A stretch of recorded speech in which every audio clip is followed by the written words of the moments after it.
Escola Municipal Dona Mosa aqui, trabalhando 100 anos de manga. Vamos dar uma conferida.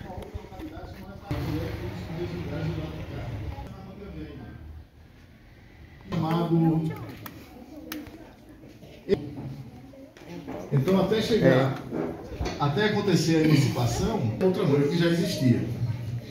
Alguém aqui já ouviu falar que também foi chamado, que aqui também foi chamado de manga dos cachorros? Estão sabendo muita coisa. Mas olha a surpresa, né? Manga dos cachorros é a manga velha. E por quê? Esse nome foi dado na época dos colonizadores, porque como era um porto e tinha muita pastagem natural, as mangas, né? Por água. Colocavam as boiadas na água.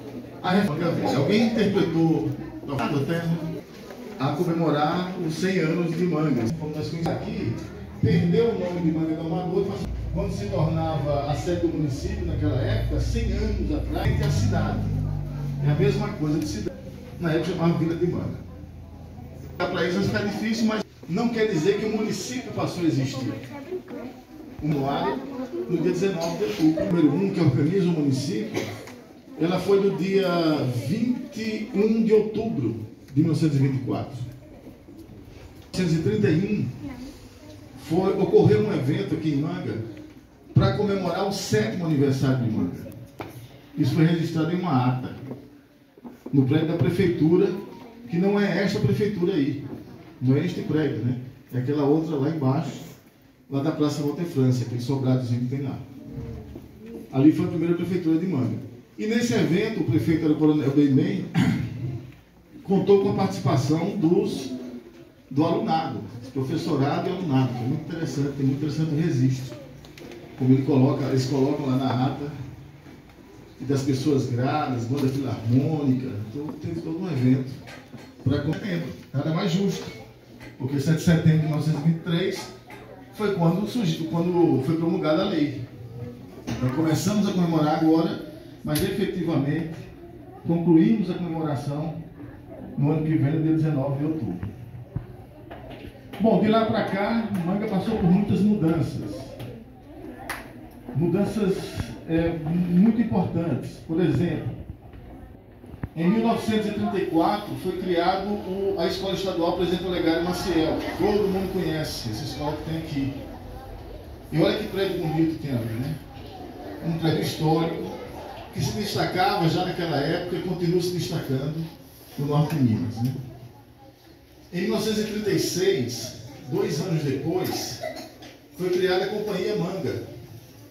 Esse prédio que tem aqui ao lado. Hoje ele está em ruínas, né? Tem uma parte já foi derrubada, tudo. Mas esse prédio aqui, ao lado, vocês conhecem, passam por ele todos os dias. Esse prédio aqui foi de uma usina, de uma indústria, que foi a mais importante no Vale do São Francisco no período. Todo mundo conhece o cais, já foi lá na beira do rio ver o rio, com os pais, claro, né? Com os irmãos mais velhos. E lá era um porto. O Porto de Manga era lá, depois que foi transformado em cais na década de 40. Na mesma década foi construída a Igreja Católica, essa igreja que tem aqui na praça em frente ao Olegário. Essa igreja foi construída com recursos do Coronel Bem, em homenagem, para homenagear a sua esposa, que era muito católica. Em 50 foi construído o hospital, que hoje é o Hospital de Manga, pertencia à Comissão Vale de São Francisco. E Manga viveu então nesse primeiro momento da nossa história, tempo atrás, momentos de desenvolvimento, de crescimento, de muitas obras, né? Surgiu o mercado público. Manga tinha um mercado público que hoje, nessa rua aqui, né, que é a Secretaria de Saúde, se não me engano, o IPREMA, né, essa rua aqui. E foram surgindo os bairros, né, também, Boa Vista primeiro, o Sossego depois, né? Hoje já não se usa mais a referência como Sossego, né? Então Manga teve esse momento de muito desenvolvimento. Em 1988, com a nova Constituição, em que se ampliaram, né, os serviços públicos, as possibilidades de trabalho, né, de desenvolvimento do lugar. Mas o interessante da história de Manga é que sempre olhamos para trás, né? Quer dizer, Manga é um município, nós somos uma sociedade que, ao mesmo tempo que buscamos respostas para o futuro, né? O que vai acontecer, o que está acontecendo, o que vai acontecer com o Manga daqui para frente, mas nós não tiramos o olho do passado, né? O passado é sempre importante para a gente, muito importante e ainda muito desconhecido. Então foi por isso que eu escrevi 2 livros em relação a Manga. O primeiro vocês já conhecem, né? Que é o Manga enquanto modernidade. Isso aqui foi publicado em 2010 e recentemente eu publiquei, porém só em PDF por enquanto, só pela internet, o História de Manga 1. Eu não sei se alguém aqui já conhece o livro. Ah, que bom, muito bom. E assim, foi um livro que eu fiz realmente para contribuir com esse centenário de Manga. Procurei escrever de uma forma bem simples, né? Para que... E acho que falei muito complicado, né? Eu falava... Então vamos lá. Quem começa com as perguntas? Essa é uma questão importante, né? Porque há 2 processos que trazem as pessoas para Manga. Já houve um momento em que as pessoas vinham muito do Nordeste por conta da seca, né? Então, antes, porque vinham muitas famílias realmente, né? E quando chegavam aqui em Manga, se deparavam com esse lugar maravilhoso, né? Manga sempre foi muito atraente, né? Lugar sempre choveu muito, né? Ao contrário embora seja região semiárida, mas em tempos outrora chovia muito. Agora usar outro microfone, né? Tá. Então tem essa razão, né? De ser por motivo da fuga, né? Das condições adversas, das condições difíceis que acontecem no Nordeste. Agora, no nosso caso, da minha família, não foi por essa razão, né? Um tio nosso, Zé Vieira, Zé da Cachaça, não sei se as pessoas conheciam aqui, por outras razões, nos anos 70. E aí houve a necessidade da família de vir para cá, nos anos 80. Meu avô decidiu vir morar aqui e a família muito... Com a modernidade, resulta de diversas dinâmicas vivenciadas pelo autor. Explique um pouco sobre essas dinâmicas. Oh, muito obrigado pela pergunta. Bom, primeira questão. Quando eu vim morar aqui, nós entramos depois de 30 dias na cidade, entramos pela Boa Vista. Eu tive uma sensação assim muito estranha quando eu vi Manga pela primeira vez.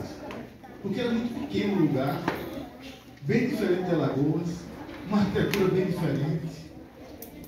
E assim, uma sensação muito estranha no primeiro momento. Foi de estranheza mesmo. Eu até me perguntei assim, nossa, mas foi aqui que nós viemos morar? Eu tinha 12 anos na época.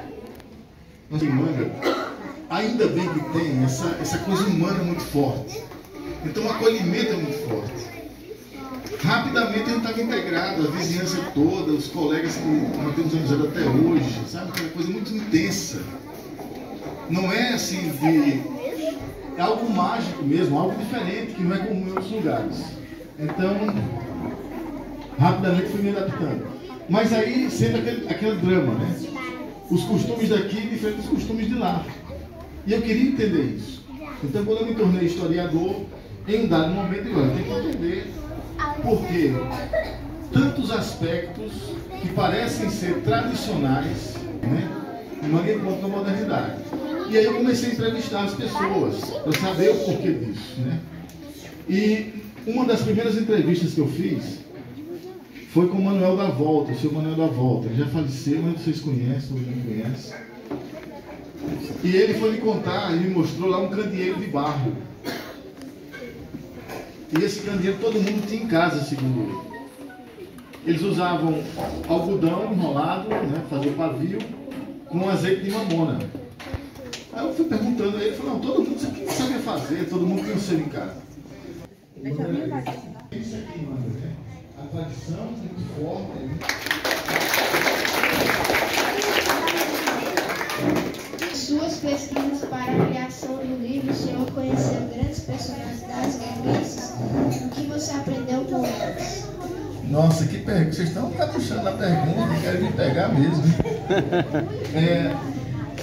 No livro História de Manga 1, que é o segundo livro, Eu, inclusive, faço que era uma rua operária, né? A Rua do Cascavel.